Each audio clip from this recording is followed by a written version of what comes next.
It's official. It's busy. We're busy.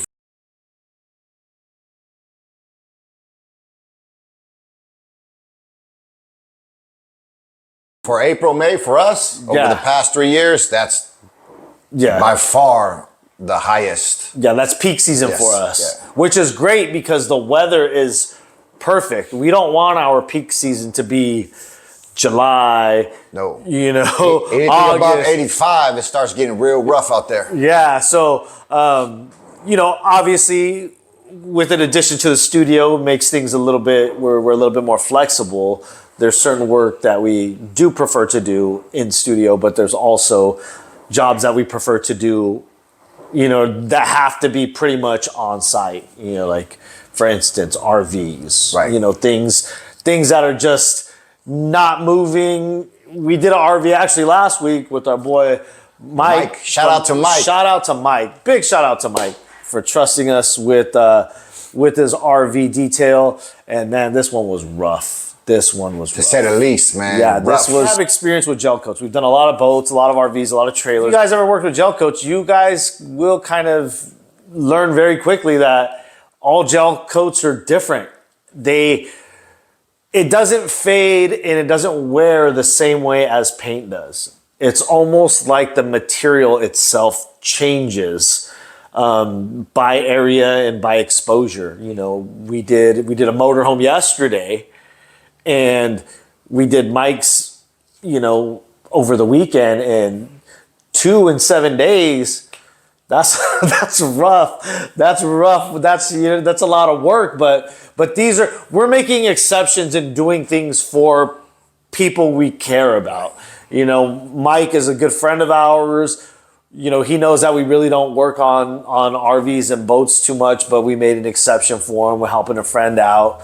He did his part by making it as comfortable as possible. Yes, man. He had there the drinks, food, music, every tool, every product that he had. He was, hey, use this one. Check this out. Yeah. See how this works. So shout out to Mike. DetailDepot.co. We got up at like 4 a.m., 5 a.m. Sun wasn't up. We were ready to rock and roll. We had everything. I had my rotary. We had our pads. We had everything we needed. We prepped the night before, pretty much. Yeah, we were excited to go see Mike. We were like, okay, cool. This is weather was tip top. Yes, it was perfect. It was 420. It was a good morning, and we get there, and things are going smooth at the beginning, doing the rotary, the heavy cutting work, but the trick with this job was the finishing stage. The finishing stage became very frustrating at a certain point when I just couldn't find that magic combo. And with our polishing system we use, it's almost dummy proof for most of the, I'm not gonna say every situation, because there's always situations where you gotta go outside of what you normally do. But the system that we use for the most part is pretty spot on when it comes to paint. But as I said before, gel coat, completely different process, completely different operation. Things have to be broken down differently. You're up and down off of ladders, you're building scaffolds, you're moving across, you're leaning, you're fatigued in ways that you're not fatigued on working on a vehicle.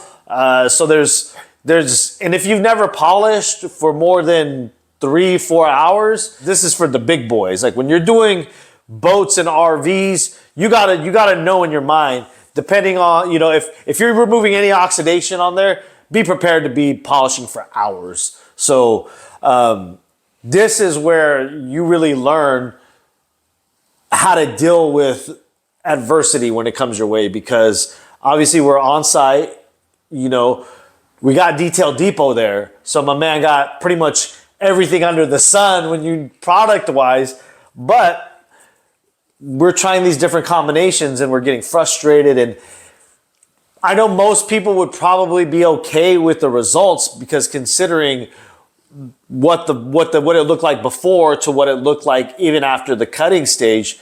But for us, our expectations, we want things to get to the best. So let's talk about that. We cut with the rotary. and we were having a problem with the finishing stage. Yes. What part of the finish stage that you noticed that maybe other folks their eye wouldn't catch? So what are the problems that we're having with the finishing stage? So what it came down to was there was left the RV was left with a little bit of haze, and that haze would disappear and then it would reappear. Almost, and gel coats do this. If you guys notice, you take a boat out of the water, it's going to look good. All the dark colors on the boat are going to look nice and saturated, but as it dries up, that oxidation, it dries up and then the oxidation starts to show. So this was happening after the stage of the finishing, which was very difficult for me to comprehend because I was finishing with foam and a fine finishing polish. So in my mind, I'm thinking, okay, I'm going in with a heavy cutting compound, finishing off with the finishing polish and a soft pad. This should be leaving the gloss. This is the time where the gloss comes out. The first time you're just cutting off residue. The second is when you should have gloss. Turns out I spent half the time. We probably wasted a good 3.5 hours. At least 3.5 hours on that area of frustration, whether it was me stopping out of frustration and trying to figure stuff out, or having discussions with Sal on what we can do, or talking to Mike about products that we can use. And Mike's working a rotary, I'm working a rotary, and Sal's pretty much just assisting both of us. He's just making sure we don't stop working. So he's blowing out our pads, he's reapplying product, grabbing wipe off tools, wiping off for us, doing any paint prepping, pretty much, moving ladders, building scaffolds. He's doing all this stuff in order to keep the operation moving. So all parts here are really pivotal, but at the same time, Sal's also inspecting. So there's things when you're on an RV or a boat, your perspective is really important, because from one area you can see something and you could step down and it'll be completely different. Then we were working in, it was overcast, so the shadows were throwing everything off, and top of that, a bunch of trees. Yeah, so we had shadows, and it was difficult, but I still knew there was something wrong on the technical end that we could have done to ensure that we were getting a clean finish. And gel coats, guys, are hard to get a clean finish, because what happens is that gel coat residue is moving throughout the gel coat. As you're exposing heat and friction to it, it's literally moving, and you can feel it when you're wiping off all the residue and grime. And a clear coat, it's hard to see. You're seeing a lot of residue over time, but these gel coats are, it's tacky. It's hard to remove if you're not using the right polish. The temperature's not right, and it doesn't move evenly. It moves one way. It can get worse. You can create blotchiness, and the blotchiness is what when I polish on gel coats, I polish in a way to where there's even clarity all the time, because that has to be number one priority. Because if you're not polishing for even clarity, you're going to be chasing your tail the whole job. So you polish for even clarity, then you finish out at the end. As long as you have that even clarity, even if you just go really lightly and just give it a jeweling polish, you're still good. But if you're not polishing evenly, you're going to have blotches everywhere. All you're going to be doing is like literally going here, fixing blotchiness after every section pass you're doing. So you have to be careful with your pressure, with your, everything has to be very consistent. So everything was consistent, but I was getting this blotchiness, and that was throwing me off, and I couldn't figure out what it was. And, to make a long story short, it was just my pad. I didn't have the pad that I was using was getting so gummed up, and I was switching all these pads out like constantly and cleaning them. The pad that I had was getting so gunked up, it was beginning to not remove and refine anymore. It was just kind of spreading. So I kept switching pads, kept switching polishes, I did switch machines, all these different So different machines, different polishes, different pads, the whole nine. Yeah, the panel that we're working on, as the day goes on and progresses, the heat is starting to become a factor too on the, because you have something that large getting beat with sun. The polish is going to do something different that it was doing an hour or two ago opposed to now. So all of that sets into play. So, and then also the moisture that's in the air. We had some moisture in the air in the morning, and I think that played a factor to kind of, the easy cleanup at the beginning. It seemed a little bit easier, but as it got warmer, things start getting drier. It starts kicking out more dust. The polishes start to dust. So there's a lot of environmental factors also that take place, but we ended up getting it done. We were frustrated. It was a long day. I want to give a big thank you to Mike, because there was one point where I was so frustrated. I knew I threw the energy off during the operation, and this didn't come from frustration with my colleagues or the conditions. Everything was as good as it could be. Frustration was with the expectation. Yes, the frustration was within the expectation that I have and the standards that we create and put on ourselves. Even Mike, pulled me to the side and I even thanked him for this. And he said, "Hey, it looks great. Like, look at that gloss. Like you're overthinking." He's like, "It's all in your head. This is that detailer, and I felt like it brought flashbacks to when I first started. And that you've done things right before, but you don't have the consistent. I'm here again. Yeah. I'm back at this stage. Yes, it felt like that. This felt like almost like my very first gel coat.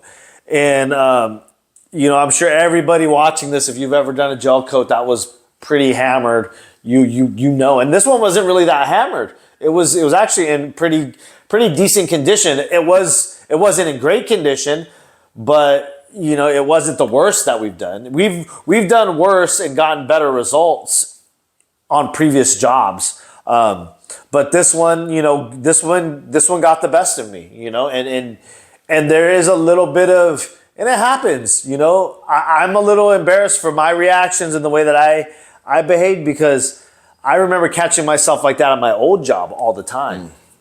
And that's kind of what it brings me to, is that frustration I would get on that day to day where you don't have control of things and you can't. The helplessness, you can't. Yes, there's nothing you can do. Yeah, when you're in charge and you don't have the answer, that just stops you completely. Yeah, so it kind of brought those type of feelings back, and those I'm so far away from now. We don't deal with those issues or those problems usually in our life, period. We've done a lot of work to make sure that our work life and our home life don't have those hiccups. So when they do come back into play, it's almost like you don't even know how to react, because they're so far, placed from where you are. So Mike pulls me to the side, gives me a little pep talk, and even Sal's like, "Hey, bro, drink some water, relax, sit down." I'm like, "No, I can't." We're at this point, we're 8 hours in.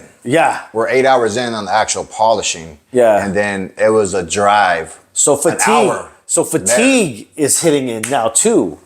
Which fatigue, we create our business where fatigue is kind of one of those things where it's like, when we feel fatigue, it hits us hard because we're not conditioned. Well, we work out, but we're not conditioned as work-wise because we've cut down everything so efficiently to where nothing really takes us a long time. So the fatigue started kicking in, and he already had it washed before we got there. So We went straight into polishing. We went straight into polishing. So 8 hours kicks in, and Mike's telling me, "Hey man, everything looks good." Sal's telling me to take a break. I'm just like, no. That's that stubborn drive that I have. And then we get down to pretty much the last a third of the RV. Yeah. So that's all. You know what I mean? Like, so we're already done with one whole side. We're on the other side. And we just have maybe at the most half left to go. And Mike's doing the cutting at this point, and I'm doing the finishing. This side is the smaller side because there's more windows on this side, and there's a deck that we're actually working on. So the ladder's not as much of an issue. We blow through all the pads we have, all of the polishes that we normally use. And I say, "You know what, Sal?" I said, go grab a so-and-so, and he goes, "Okay." So he comes back. I slap it on. And mind you, I'm in the finishing stage. And I've been finishing for about the last 2.5, 3 hours at this point. And I'm going back, doing my work over and over and over again, really doing everything, pulling all the tricks that I have and techniques that I have. And I'm not getting the result that I want. But as Sal gets me this last pad that I request, and it's almost by necessity because we don't really have any more options. And I slap that pad on, and I have the same polish that I've been having the best luck with. We switched to 3 different polishes. This is the last polish that I was getting the best results with so far. And I put it on, and then I start polishing. And in my mind, I'm like, no way. No way. I polish, do one little section, a small, real quick section. And this thing is just looking gloss. That was it. Out. Just gloss. That's what what it should look like. And I said, that's it right there. And it was, and I should have known. I should have known. We found that out hour 9. We were there 10 hours. And 10 hours. Here's the whole moral of the story. Is do a test spot. Do a test spot. So the moment people are watching like, dumbass, you didn't do a test spot from the beginning? We do. So we did a test spot, but as I said, all these different variables, because even spots that we did an hour ago that would look great, we would walk around, and then as it heat cycled through, the sun comes out, then all of a sudden you see fog again. You see residue again. It was streaking even when we hit it with the paint prep. There was all of these variations in the gel coat were giving us problems, which means that it wasn't refined out properly enough and it didn't have enough gloss on the surface. It was retaining, anything we would put on there, you wipe it and it's leaving streaks, it's leaving marks. So something on that surface was still absorbing, whether it was gel coat, whether it was residue, I don't know, but something was on there. And we even thought about stopping and doing a wash, a strip wash, and then starting again. But all we needed was this here. And this is the DA medium wool polishing pad. I've talked about this pad so many times, and it's a shame that it's not for paint. It's always the first pad we go to, but I was like, there's no way this is gonna work on an RV or on a gel coat. There's no way I'm gonna get what I want out of a gel coat. But you got to realize you could be a little bit more aggressive on a gel coat, and this wool pad was our best friend. We finished the rest of that thing, man, probably an hour. Mm-hmm. So if I would have figured this out earlier, that could have saved us 50% of the time minimum, which would have left us time to do even better finishing, coat it, like really get this thing dialed in. Instead, we're leaving. It was a great day. It was a learning experience. We spent time with Mike. We hung out. We were in a great location. It was beautiful. It was serene. It was quiet. Conditions couldn't be better, man. Yeah. The conditions were really nice. And we're going to go back up there for, and finish it out for them because we said, now that we got this, because at this point, the sun's already starting to go down. We're racing time. We're racing sunlight. Yeah. So at least we know what we got to do going in next time to get that thing finished up, looking fresh, looking right. And, but yes, guys, Rupes DA medium pad, the wool pad. This is the one. And if you don't have them, go to detailedepot.co and get a bunch of them, man. Because this is our starting point for every polished job that we do. Pretty much. If we're not using a rotary, which most people don't use rotaries, if you're going in to do a correction, use this pad and you're going to have a good starting point and an idea of where you need to go. Save you guys some time right now. If you guys are doing a gel coat, leave the DA at home. Yes. Don't even bring that out. Yeah. Yeah, you bring that out for the finishing. That's it. Yeah, but as far as gel coat, trying to cut down gel coat with the DA, you're gonna be in some trouble. Like, you think we had a tough day? No. But yeah, so I just want to give a big shout out to Mike in detailedepot.co. Use coupon details 10. I think he's throwing out a coupon to save 10%. And of course, here's the clip of us after. All right, everyone. So we finally got done 11 hours later with Mike and this 40-foot RV. Yes, we learned a lot today. Sure did. We learned a lot today. We laughed a lot. We cursed a little bit. And we did some pep talks. Yeah, we pulled out some hair and we grew some gray hairs today. So it was a tough one, but we got it done. And we're gonna come back and do a little bit more finishers to top it off and get a little bit extra protection. Really get this thing. We put in so much work. This thing deserves to be topped off. Oh yeah. It needs it. So great day today. Yeah. It was a tough one. We're gonna recap it on our YouTube channel. We'll give you guys a whole scoop. Oh yeah. And we're also going to give you guys the keys to the kingdom. We're gonna give you guys the tips that fix the issues. So you we don't had. look like so this. You don't have to. You don't have so to you look don't have like to have a day like this. So you'll be able to pick those up at detailedepot.co. I will also link a description in here with the items that we use. Thank you again, Mike's Auto Detailing and Detail Depot, for trusting us with this guy here. And we'll catch you guys on the next one. And make sure you use details 10. It gives yourself 10% off also.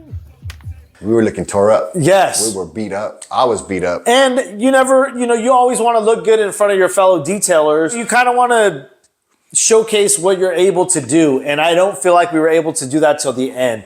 But when Mike saw it at the end, he's like, okay, and Mike told us, he said, there's a reason I called you guys to come out here.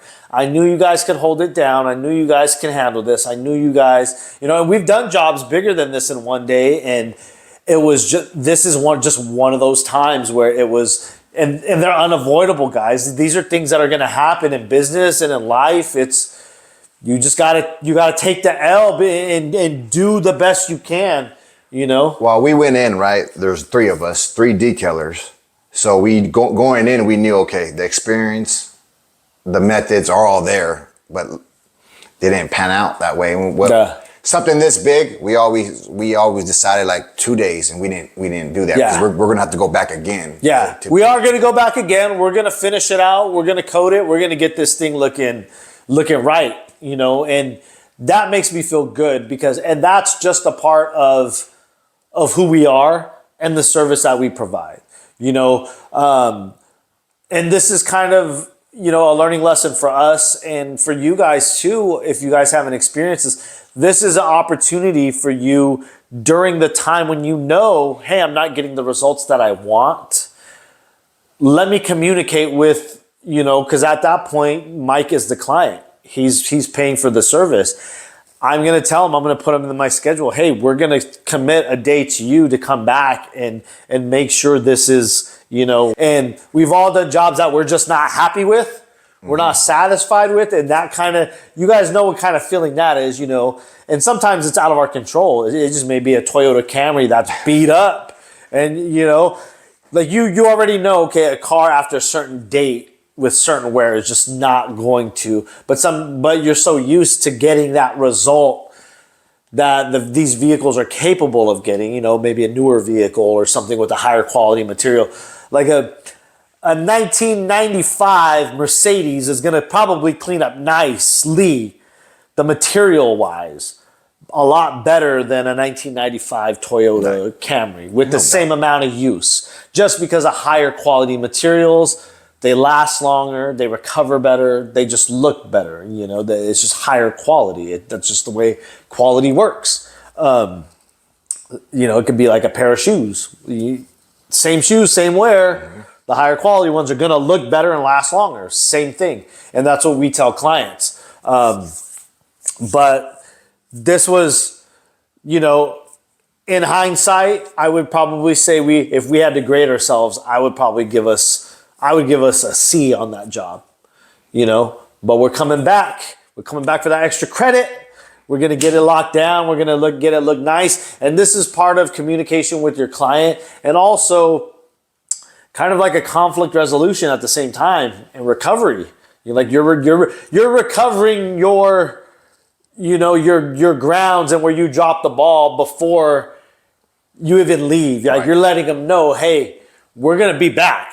We're not happy with this either. I know, you know what I mean? And I don't know if Mike was happy with it. I don't know if he was saying, being nice, just saying, hey man, don't worry about it. But for us, I got our name on it. Like that we ain't going out like that ever.